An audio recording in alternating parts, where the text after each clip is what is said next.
Welcome to part 4 of Wake Island. This map just keeps on going and going and going here. The Japanese only have 38 tickets left, and we have a huge ticket lead. At this point, we've got 3 flags now. We've managed to take the airfield back.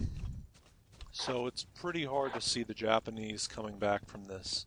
The only way they can win is to capture all the flags on the island. And when we've got all 3 of the southern ones, that's just not going to happen. Once again, the Japanese are in their traditional position, which is to have those northern 2 flags while we have the 3 southern ones. And that means they've got to take the long march from the north base down to the airfield.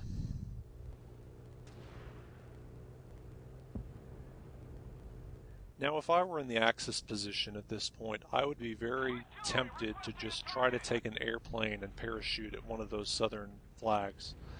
I really don't see them making a comeback in any other way.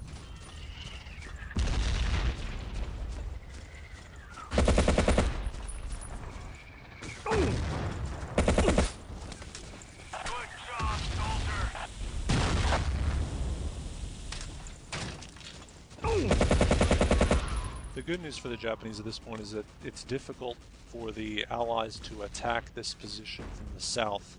On the other hand, we've now managed to take the northwestern base too.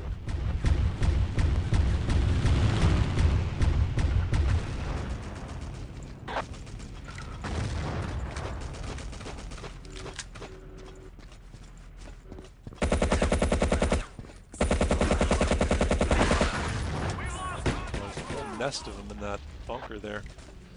That bunker actually is not within the flag's capture radius. It's one of the few areas where you've got a structure like that that is not. Position secured. We've got on the run. And it's now the Japanese who have effectively been kicked off the island.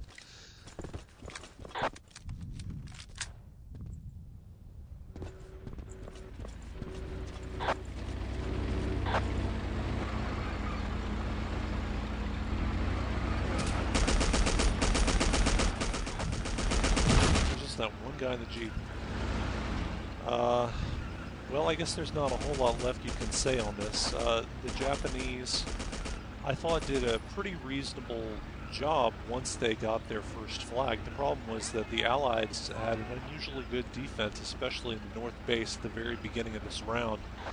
And that just kept that ticket lead up on the Axis unrelentingly. And then there were a couple of really lucky situations for the Allies when they managed to recapture one more flag when they had none left.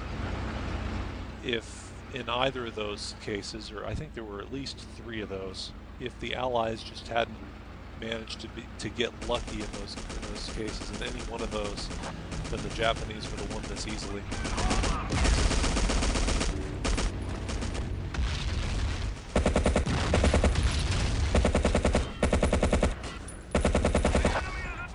Now, one thing we haven't seen in this round that you normally do see is the use of the Japanese destroyer. The destroyer has 2 very powerful cannons on it which the players can control, and ordinarily they'll bring that destroyer up to the north base, just north of that beach, or they can bring it down here to the landing beach flag.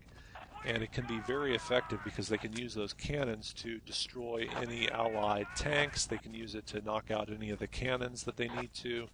They can provide good support for their troops that land on the island, as well as providing landing craft, which the troops can use to very quickly get over to the flag, get onto the beach.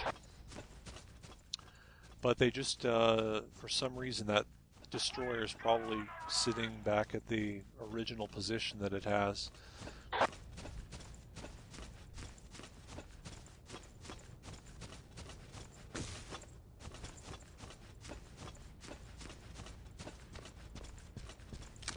And again, I mean, it's funny, you just keep seeing this over and over again where the Japanese have those northern 2 flags. It just seems to be almost a natural position that they just keep ending up in. No matter what happens, you go back and forth and they just end up that way. And I think that's because of this long travel distance from the north base down to the airfield. And this is an unusually linear map. Most of the maps have different ways you can approach the different flags.